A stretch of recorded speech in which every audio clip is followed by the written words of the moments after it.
Şimali Amerikanın daxili suları. Materikin çayları, gölləri ərazi üzrə qeyri-bərabər paylanıb. Bu onun iqlim və relyef şəraitinin fərqliliyindən asılıdır. Çaylar aiddir Sakit Okeanın, Şimal Buzlunun, Atlantikin və daxili ağarsu hövzəyə. Ən böyük çay Mississippidir. Mənası çayların atası deməkdir. Başlayır Itasca gölündən, tökülür Meksika körfəzinə. Böyük qolları Missouri və Arkansasdır. Hər ikisi qərb tərəfdən başlayır və gəlir Mississippiyə qoşulur. Və suyunun həcminə görə dünya çayları arasında ilk 10-luğa düşən çaydır. Appalaçdan, Kordillerdən, böyük mərkəzi düzənliklərdən bir sıra qollar qəbul edir özünə və keçdiyi ərazilərdə onun suyundan təsərrüfatda geniş istifadə olunur. Və bəzən daşqın hadisələr də baş verir. Mississippidə bu da təsərrüfata mənfi təsir göstərir. Şimali Amerikanın Sakit Okean hövzəsinə aid olan çayları var ki, bu çaylar dağ çaylarıdır. Yəni Kordillerdən axan çaylardır. Qısadılar, bol suludular və dar dərələrlə axırlar, kanyonlar əmələ gətirirlər. Biz bilirik ki, dünyanın ən böyük kanyonları Kolumbiya və Colorado çaylarındadır və həmin çaylar üzərində də seslər tikilmişdir. Materikin bir digər çayı isə Rio Grande çayıdır. Rio Grande çayı ABŞ və Meksikanın sərhədində yerləşir və sərhəd çay olması burada miqrantların sərhədi keçmək üçün istifadə etməsi deməkdir bu çaydan və bəzən də Meksikanın sərhədini keçmək istəyən immiqrantların da qarşısı alınır. Başqa baxaq hansı çaylarımız var? Aha, burada göllər haqqında məlumat var. Ümumiyyətlə 5 göldür. Bu göllər dünyanın ən böyük şirin sulu göllər hövzəsidir. Göllərin adını bilmək lazımdır. Birinci göl Yuxarı göldür. Sonra 2 Michigandır. 3 Hurondur. 4 Erie, 5 isə Ontario gölüdür. Bu göllərdən 1, 3, 4, 5, yəni Yuxarı, Huron, Erie, Ontario gölləri sərhəd göllərdir. ABŞ və Kanadanın ərazisində, sərhədində yerləşir. Michigan isə tamamilə ABŞ-ın ərazisində düşür və bu göllər arasında Erie və Ontario gölü arasında kiçik bir burada Niagara çayı var. Onun üzərində də dünyanın ən özünə məxsus gözəllikləri ilə seçilən göllər şəlalələrindən biri olan Niagara şəlaləsi var ki, onun səsi 25 kilometrdən eşidilir və turistik əhəmiyyəti böyük bir şəlalədir. Materikin digər çaylarına da nəzər salaq. Deməli, biz dedik Rio Grande çayı, böyük çay olan Mississippinin adını çəkdik və burada Kolumbiya və Colorado çayları haqqında məlumat verdik. Digər əhəmiyyətli çaylardan biri burada Müqəddəs Lavrentidir. Müqəddəs Lavrenti Ontario gölündən başlayır və Müqəddəs Lavrenti körfəzinə tökülür. Töküldüyü yerdə estuari yaradan çaydır. Daha sonra Mackenzie çayı aiddir Şimal Buzlu Okean hövzəsinə, Beaufort dənizinə tökülür, buz bağlayan çaydır. Yukon çayı Sibirin çaylarını xatırladır, Bering dənizinə tökülür, yəni Sakit Okean hövzəsinə aiddir. Donan çaydır, Kordiller dağlarından başlayır, hidroenerji potensialı yüksəkdir. Və digər kiçik çaylar da var burada. Baxdığımız kimi görürük ki, Churchill və Nelson Hudson hövzəsinə aid çaylardır. İndi isə Cənubi Amerikanın daxili suları haqqında məlumat alaq. Cənubi Amerikanın daxili suları əsasən sıxdır. Məsələ planetin ən böyük, yəni bol sulu çayı olan Amazon da buradan axır. Ümumiyyətlə biz bilirik ki, Cənubi Amerika materiki rütubətli materik hesab olunur.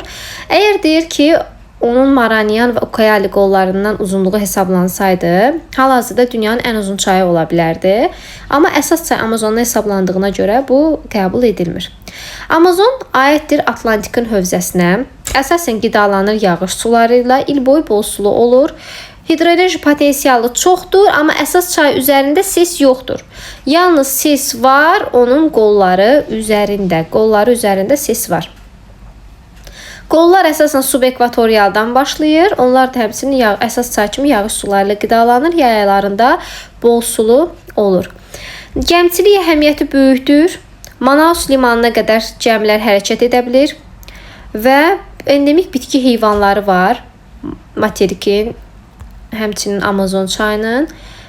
Bir sıra bitkilər var orada. Məsələn, ən məşhuru Victoria Reginer zambağıdır. Harca 12-13 yaşlı uşağı üzərində tamamilə saxlaya bilir.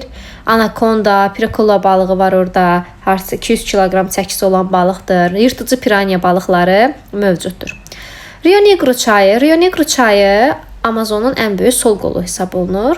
Mənası qara çay deməkdir. Gördüyümüz kimi rəngi də qaradır. Buna rəngini tündləşdirən, tündlük verən onun tərkibindəki çürüntülərdir. Lakin gördüyümüz kimi harca bir 6-10 kilometr məsafədə bunlar bir-birinə qarışmırlar. Yəni Rio Negro Amazon qolu olsa da suları bir-birinə qarışmır. Bunun səbəbi isə odur ki, onların temperaturu, təzyiqi, sürəti fərqlidir. Amazonun temperaturu hardasa 6 dərəcə daha aşağıdır. Ona görə yəni sürət fərqləri, təzyiq fərqi olduğuna görə müəyyən kilometrlərlə onlar bir-birinə qovuşmurlar. Sonradan isə yavaş-yavaş bir-birinə qarışırlar. Materikin bir digər böyük çayı isə Parana çayıdır. Parana çayı başlayır Braziliya yaylasından və gəlir La Plata ovalından keçərək La Plata körfəzinə tökülür. Töküldüyü yerdə də gördüyümüz kimi qıfa bənzər formada estuari yaradır. Parananın da hidroenerji potensialı var və üzərində seslər var. İndi o ses haqqında da məlumat verəcəyik. Əsasən subekvatorialdan başlayır, tropikdən, subtropikdən keçir və yağış suları ilə qidalanır. Bolsulluq dövrü cənub yarımkürəsinin yay aylarındadır. Bu da bilirik ki, dekabr, yanvar, fevral aylarına təsadüf edir. Və onun üzərində bir ses də var. O ses Itaipu sesidir. Parana çayının üzərində Itaipu sesi əsasən Braziliya və Paragvayın ərazisində yerləşir. Paragvayın enerjisinin 90%-ni ödəyir, enerji tələbatının. Braziliyanın isə 20%-ni ödəyir. Digər çayımız isə Orinoco çayıdır. Orinoco çayı Gviana yaylasından başlayır. Eyni adlı Orinoco ovalığından keçir və Atlantikın hövzəsinə aiddir. Orinoco çayı subekvatorialdadır. Şimalın subekvatorialında olduğu üçün yay aylarında, yəni iyun, iyul, avqust aylarında bol sulu olur. Onun bir qolu var, Çurun qolu. Çurun qolu üzərində dünyanın ən hündür Anhel şəlaləsi, 1054 metr hündürlükdən axan Anhel şəlaləsi yaradır. Öz füsunkar görkəmi ilə seçilir.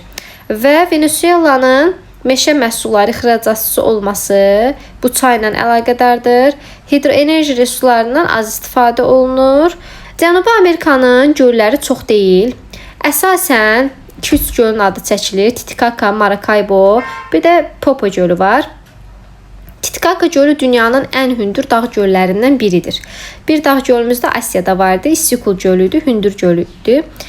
Suyu həmişə soyuq olur və onun ətrafında alpaka heyvan növü var. Alpakalar geniş yayılmışdır.